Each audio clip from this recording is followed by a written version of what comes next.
예수님께서 죽음의 권세를 이기시고 사흘 만에 다시 살아나셔서 40일 동안 이 땅에 계시면서 11번 부활하신 몸으로 나타나셔서 제자들에게도 보이셨고 40일 동안 하나님 나라, 하나님의 말씀, 하나님 나라의 말씀을 이렇게 증거하신 뒤에 마지막으로 부탁하신 것이 너희는 모든 족속으로 제자를 삼고 또한 가르쳐 지키게 하라, 증인이 되라는 그런 사명을 허락해 주시면서 승천하시기 직전에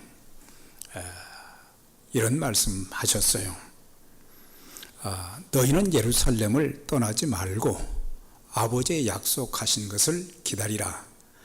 너희는 몇 날이 못되어 성령으로 침례를 받게 될 것이다. 성령을 받게 될 것이다.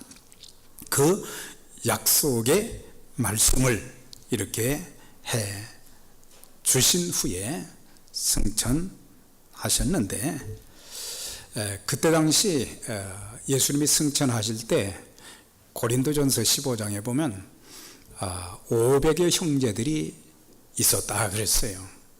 그러니까 남자만 500명이 되었다는 거죠.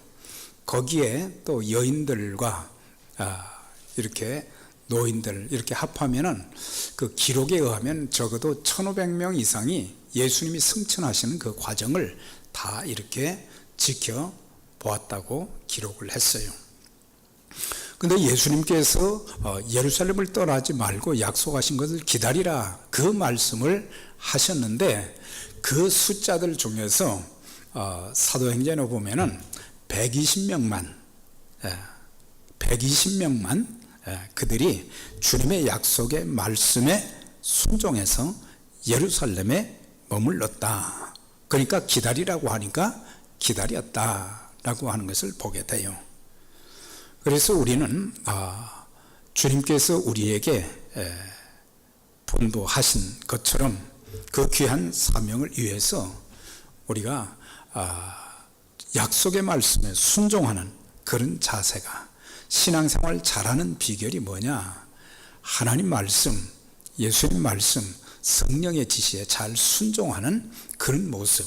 그런 사람들은 신앙생활을 잘하지만 순종하지 않는 사람들은 바른 신앙생활을 할 수가 없어요. 그들이 이제 120명이 마가의 다락방에 모였다 그랬어요.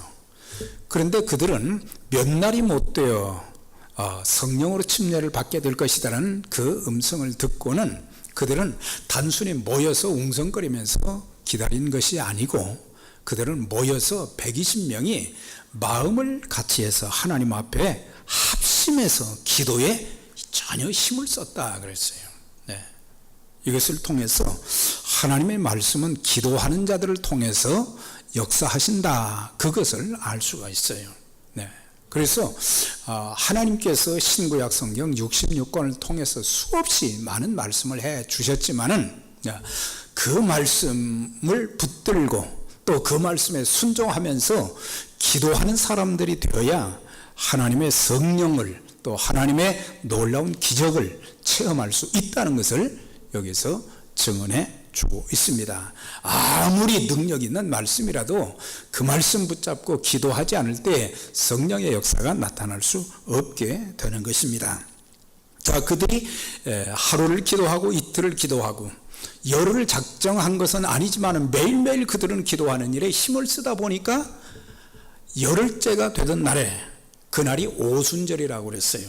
오순절 날 성령의 강림과 더불어 성령의 충만함, 또 성령의 은사, 성령의 능력이 막 그 자리에 임했던 것을 보게 되고, 또 그 성령 충만함을 받은 베드로뿐만 아니라 다른 제자들, 또 모든 그리스도인들이 밖에 나가서 예수 그리스도를 계속해서 증거하는 가운데 귀신이 떠나가고 병든 자가 고침을 받고 사람들이 막 변화되어지는 그런 역사가 일어났던 것을 볼 수가 있어요. 그래서 이 성령의 오심은 요엘 선지자가 주전 830년경에 그가 하나님께서 주신 말씀을 받아서 그때 전했는데 이게 정말 이루어질까 그랬는데 정말 많은 세월이 흐른 뒤에 이거는 사람들의 뇌리에 다 잊혀질 만한 그런 가운데 하나님은 약속대로 바로 이 성령님을 보내주신 것이 요엘서 2장의 말씀이 이제 사도행전 2장 17절의 말씀, 거기 보니까 말씀에 내가 내 영을 모든 육체 모든 사람에게 부어주리니 너희 자녀들은 예언할 것이요 또한 청년들은 환상을 보고 너희 늙은이들은 꿈을 꾸게 될 것이다. 이것이 그대로 이루어진 것을 보면서 하나님께서 하신 말씀은 우리가 믿든지 안 믿든지 상관없이 그대로 다 이루어진다. 특별히 하나님의 약속의 말씀을 붙잡고 기도하는 사람들에게 그 말씀은 그대로 이루어진다. 아주 이거는 별로 중요한 것 같지 않은 그런 말씀일지라도 하나님은 다 이루어 주신다. 예수님께서 마태복음 5장 18절에 이렇게 말씀하셨어요. 진실로 너희에게 이르노니 천지가 없어지기 전에는 율법의 1.1획이라도 반드시 없어지지 아니할 것이다. 한 획이라는 것은 그것이 중요하다는 의미도 있지만 하나님 말씀은 아주 작은 것까지라도 그분이 하신 말씀은 다 이루어 주신다. 그걸 약속해 주신 거예요. 그래서 우리 하나님은 신실하신 하나님이십니다. 오늘도 우리가 찬송을 이제 불렀잖아요. 복음성가를 부르면서 신실하신 하나님, 하나님은 그분의 말씀에 신실하셨고 또 우리 각 개인에게 하신 그런 말씀도 그대로 다 이루어 주시고 앞으로 되어질 모든 일들도 그대로 다 이루어질 것이다라는 그 확실성, 말씀의 확실성을 여기에서 가르쳐 주고 있습니다. 특별히 마지막 시대에는 성령님을 통해서 하나님께서 일하신다는 것을 여기서 가르쳐 주고 있어요. 여기서 마지막 이것은 말세를 말하는 거죠. 말세는 언제부터 시작됐냐? 예수님의 초림부터 재림까지의 그 기간을 이제 말세라고 하는데 요즘을 가리켜서 말세의 마지막 때다. 말세, 지말세라. 마지막 때가 정말 주님이 점점 가까워 이제 오실 날이 점점 가까워 오고 있다. 이걸 믿으십니까, 여러분들? 이걸 믿지 못하면 주님 재림하실 때 영접할 수도 없고 그리고 하나님 앞에 진지한 신앙생활, 진지한 삶을, 진지한 사역을 감당할 수 없어요. 왜? 주님이 오셔서 이제 결산을 해야 되니까 주님 앞에 서게 될 그 날이 점점 하루하루 가까워지고 있기 때문에 그래서 이 마지막 시대에 하나님께서는 성령님을 통해서 일하시기 때문에 그래서 너희가 이제 성령이 임하시면 너희가 예루살렘과 또 유다와 사마리아와 땅끝까지 이르러 복음의 증인이 될 것이다. 그래서 성령님을 아주 강조한 것을 보게 되면서 우리가 신앙생활 이렇게 잘 하기 위해서는 능력 있는 삶을 살기 위해서는 하나님과 동행하며 하나님의 능력을 하나님의 기적을 체험하는 성도가 되기를 원한다면 어떻게 해야 되느냐? 성령님을 높이고 성령님을 사모할 줄 알아야 된다는 사실이에요. 지난 2주 전에 말씀드렸죠. 성령님이 어떤 분이신가? 하나님이신데 그 성령님을 우리는 한낱 그 도구로만 생각을 할 때가 많은데 성령님은 인격적이시고 그 하나님 그분을 사모하는 마음들 우리가 교회에 나와서 기도할 때도 하나님 오늘도 성령의 은혜가 내 심령에 넘치게 해주시고 성령의 감동함 있게 하시고 성령께서 깨우쳐 주시고 성령의 능력을 덧입혀 주셔서 제가 악한 마귀에게 시험당하고 쓰러지지 않게 해주시고 모든 환난과 역경과 시련 속에서도 내가 승리하는 하나님의 사람이 될 수 있도록 성령으로 충만하게 해주세요. 그런 기도를 하고 예배를 드려야 되는 거예요.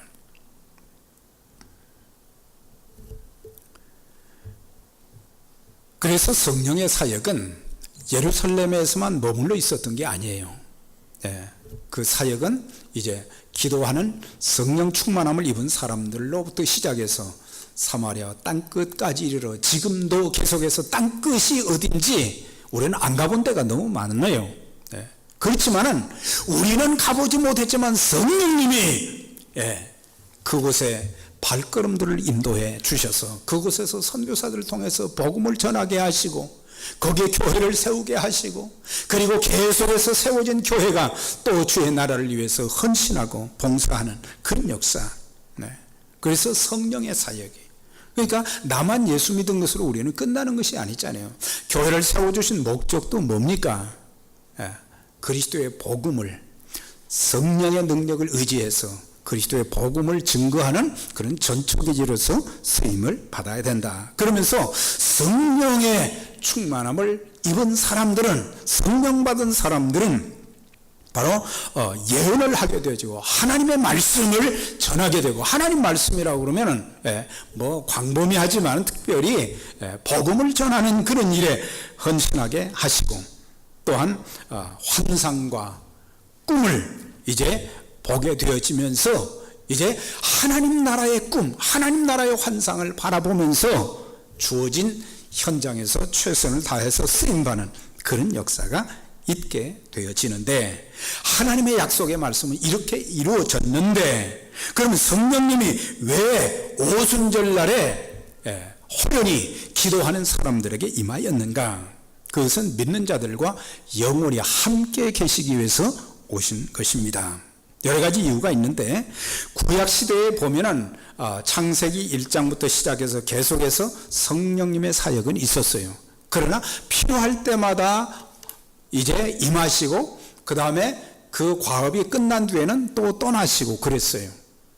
그러나 신약시대에 이제 오신 사도행전 2장에 오신 그 성령님은 믿는 자들과 더불어 영원히 함께 계시기 위해서 오셨다라고 하는 거예요.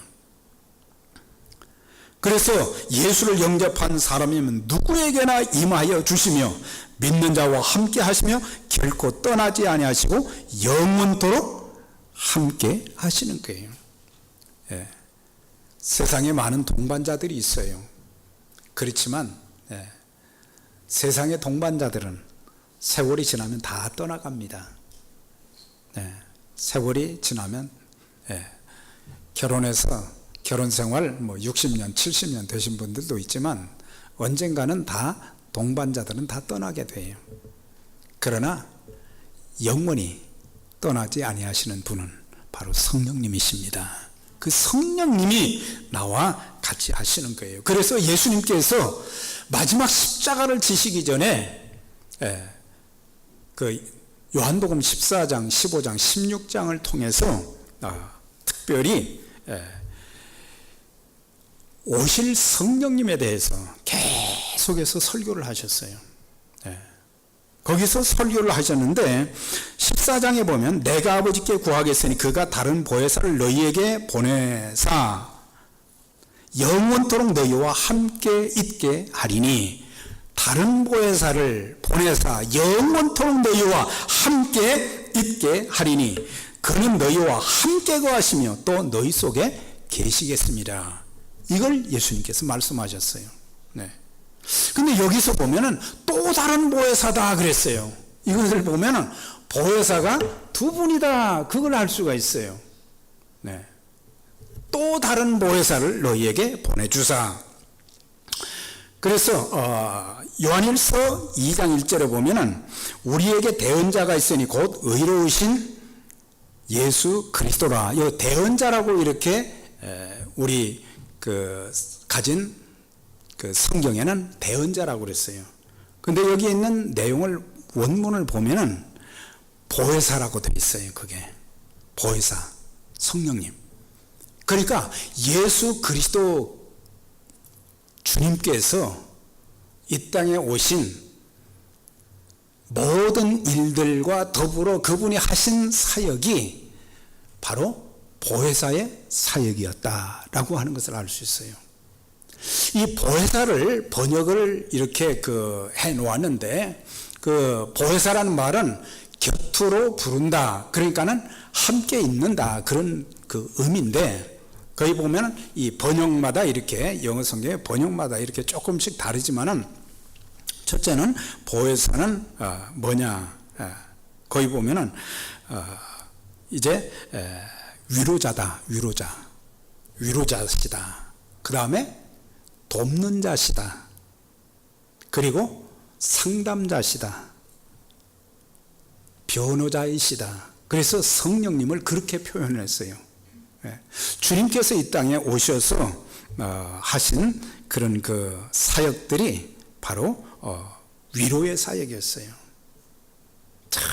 병들고 가난하고 귀신 들려서 고통당하는 그런 많은 희망이 없이 살아가는 그 시대의 사람들에게 주님은 위로자가 되셨어요. 그리고 그 연약한 자들을 늘 도우시는 그런 일을 하셨어요. 그리고 그들이 고통스러워하고 힘들어할 때 그들을 상담하시고 문제를 해결하고 극복할 수 있도록 도와주셨고, 그 다음에 변호자가 되셨다. 악한 마귀는 끊임없이 우리를 참소해서 우리를 형편없이 만들어 버리잖아요. 악한 마귀는 검사예요. 그러나 변호사는 뭐예요? 그 사람을 대변해서 그 사람들을 보호하는 그런 일을 하는 거예요.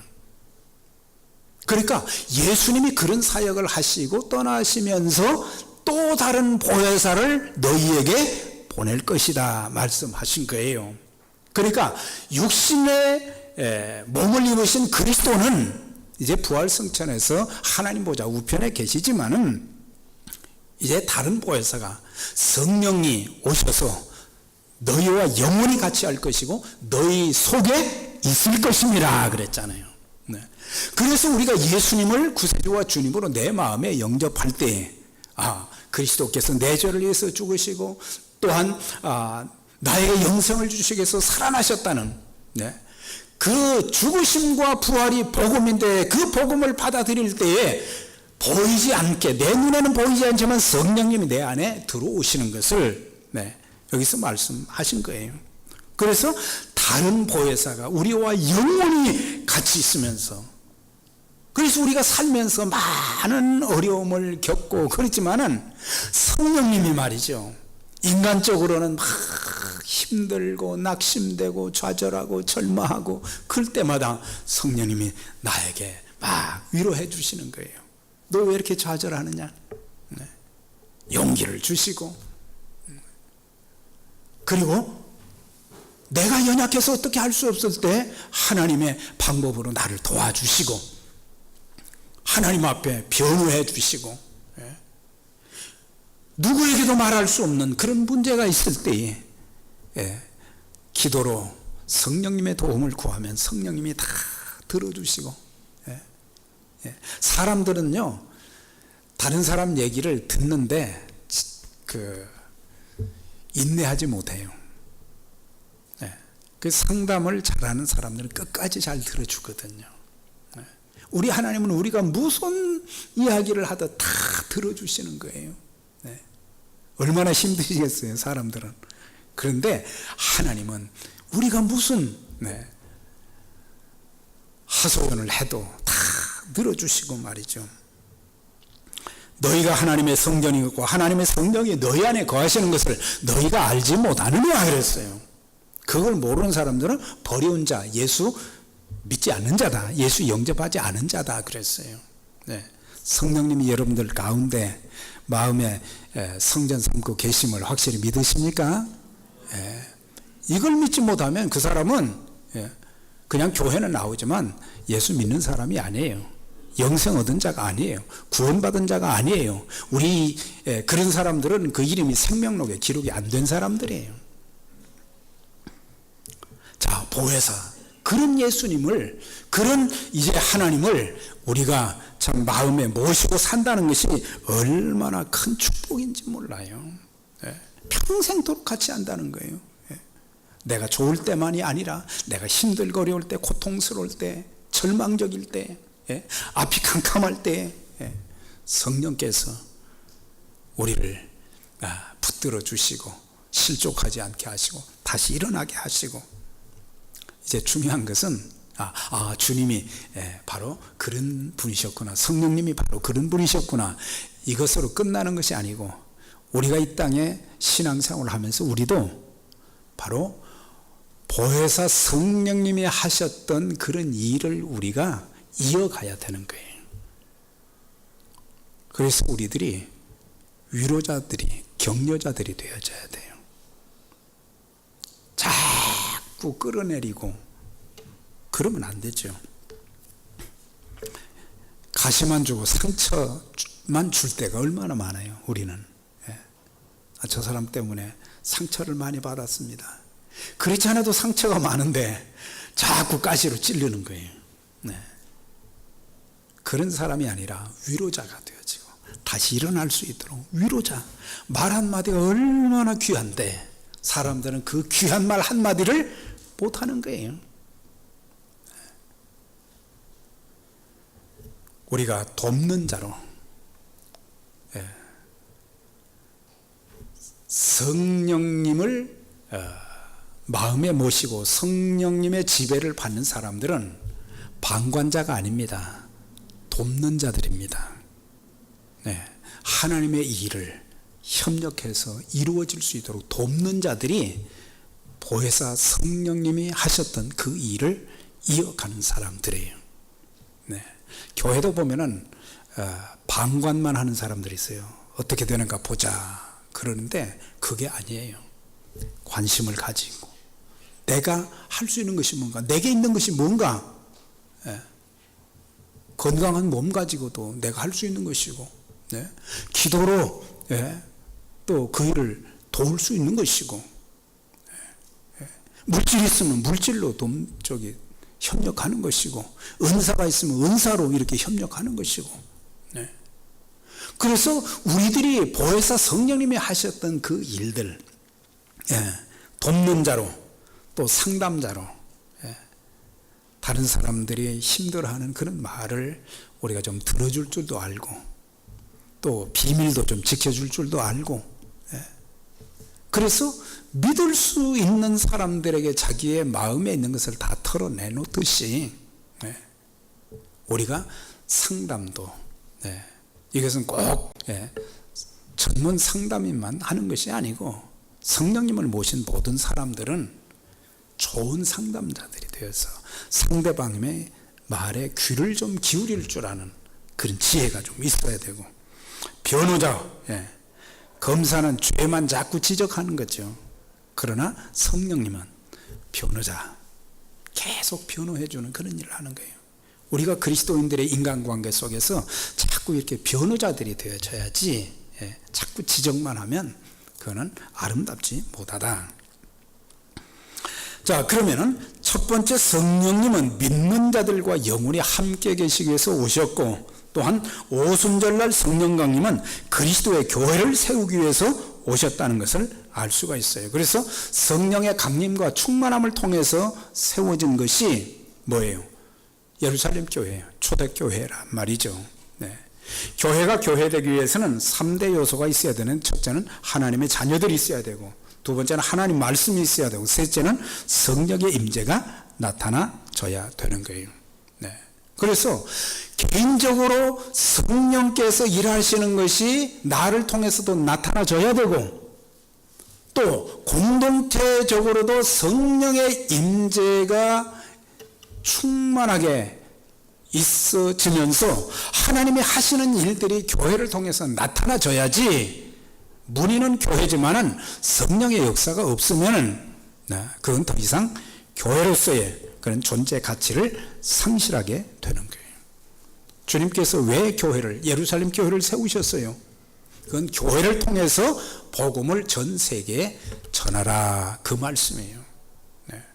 그래서 교회는 단순히 위로받는 것으로 만족하는 것이 아니에요. 여기서는 하나님 나라의 군사들을 양성하면서 그들을 통해서 하나님 나라의 복음을 증거하도록 하는 그런 역할도 감당해야 된다. 그걸 우리에게 가르쳐 주고 있어요. 네. 레위기 23장에 이런 말씀이 있어요. 거기에 보면 23장에는 이스라엘 백성들이 지켜야 될 절기들을 이렇게 쭉 설명했어요. 뭐 3대 절기, 유월절, 오순절, 장막절도 있고 그 외에 여러 절기들이 있는데 그 절기들을 이렇게 지켜야 된다. 그걸 이제 설명을 했는데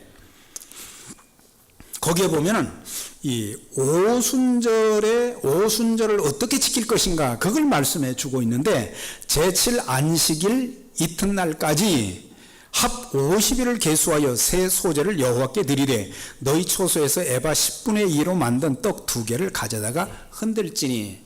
그러니까 오순절이 되었을 때에 6월절이 지나고 50일이 되는 때가 49일이 지나고 50일이 되는 그날 너희들은 이제 소제를 드려라 그랬어요. 소제는 곡식을 이렇게 갈아서 하나님 앞에 떡을 만들어서 드리는 그 제사를 말하는데 너희는 떡 2개를 만들라 그랬어요.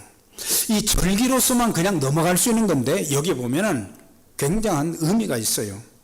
그래서 떡이 왜 2덩이냐, 한 덩이만 드리지. 그 2덩이는 첫째는 유대인을 위한 것이고 또 하나는 이방인을 위한 것인데, 네. 그래서 신약의 오순절 절기에는 유대인뿐만 아니라 이방인들이 합하여 한 교회를 이루게 될 것이다. 그래서 사실 성령 충만 받는 그 자리에 15개국에서 각국의 사람들이 다 모였는데 자기들의 언어로 거기서 들었다 그랬잖아요. 성령으로 충만하게 되어지고, 그러니까 유대인과 이방인들이 연합해서 교회를 세우게 될 것이다. 그걸 말씀해 주고 있어요.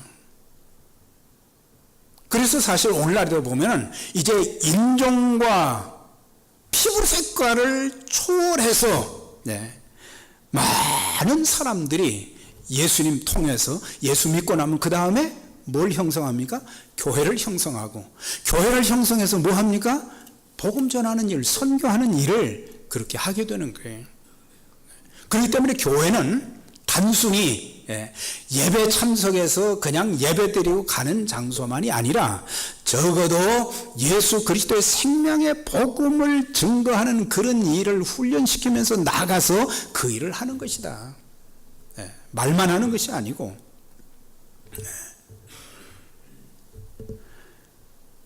이것이 바로 구약의 레위기에 있는 말씀이 신약 시대에 와서 그대로 성취된 것을 볼 수가 있어요. 단순히 곡식 추수한 것을 감사하는 절기로만 지키는 것이 아니고 유대인과 이방인들이 연합해서 겸손하게 하나님 교회를 형성하면서 복음을 전하고 또한 교회를 세워나가고 하나님 나라를 확장시켜 나간다고 하는 사실이에요. 그런데 오순절 성령 강림은 인류 역사상 처음으로 120명의 제자들이 성령 충만함을 받은 날입니다.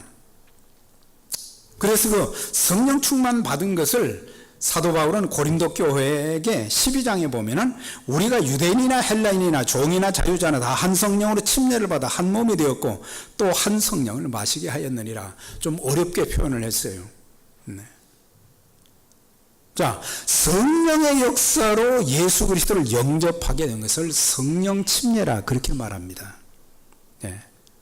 성령 세례라고 되는데 성령 침례, 성령이 우리 안에 들어오셔서 우리를 지배하신다. 그래서 성령 침례는 예수님을 구세주와 주님으로 영접하게 된 것을 성령 침례라고 표현을 했고, 한 몸이 되었다. 그것은 뭐예요? 이제 예수님을 영접한 사람들이 한 몸이 되었다. 이거는 교회를 세우는데 교회는 뭐예요? 영적인 유기체다. 그러니까 그들이 모여서 교회를 세웠다. 그런 말이죠. 그러면서 또 한 가지는 한 성령을 마시겠다. 그것은 성령을 마음에 모셔드린 것을 성령을 마셨다. 그렇게 말씀하고 있어요. 생수를 마셨다. 이제 그런 표현인데 그래서 우리가 성령의 인침, 영접, 여러 단어를 이렇게 쓰잖아요. 근데 그거는 한 의미로, 내가 예수를 믿는다, 성령 받았다, 성령 침례를 받았다, 인침을 받았다, 이건 전부 하나로 성령님을 내 마음에 모셔드린 상태를 여기서 말씀해 주고 있어요. 그런데 그 120명이 다 성령을 받았다 그랬어요. 120명이 다 성령의 충만을 받았다 그랬어요. 오늘 여기 계신 여러분들 모두가 다 성령 받으신 분들을 받으신 줄을 믿지만 성령 충만함도 다 받으시길 바랍니다. 모두가 다 성령 충만함을 받아야 돼요. 성령 충만함을 받아야 그때부터 사람이 좀 바뀌어질 수 있어요. 성령 충만 받지 않으니까 늘 그냥 바리새인과 서기관, 제사장, 종교 지도자들과 같이 껍데기만 신앙인이죠. 성령 충만을 받으면 사람이 변화가 되는 거예요. 변화. 그리스도를 닮아가는 변화가 있어지게 되는 거예요.